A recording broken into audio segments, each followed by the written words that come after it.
शादीशुदा सारे बच्चा होने वाला चौथा महीना बच्चे मतलब कि ते पतों के रहने वाले भाई फिर सराय मोहल हैड वालों 100 रुपया 700 आपे आटा गुनेगा आपे पेड़ा करेगा इतनी सौ जाएगा और रैश रूस मकान किराए कितने जाए थी गुजारा करेगा सौ मैं मजदूरी कर रहा बस बच्चों वास्ते खातर ही आए हैं सर गरीब आदमी है वालद फौत होया वालदा हैगी वडेरी है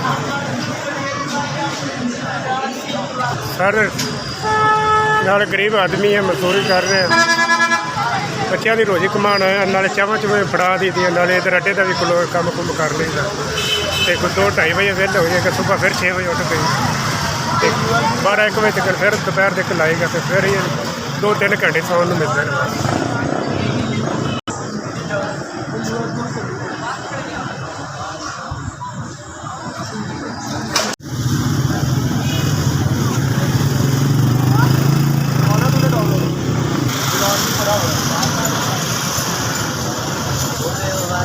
4,000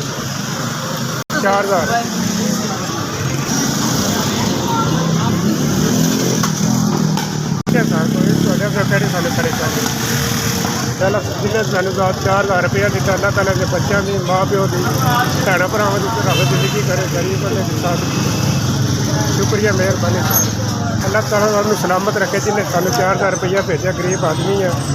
वालद सिर तो नहीं है अल्लाह ताला उन्होंने खुश रखे और माँ प्यो ने सारे भैन भरावान तंदुरुस्ती रखे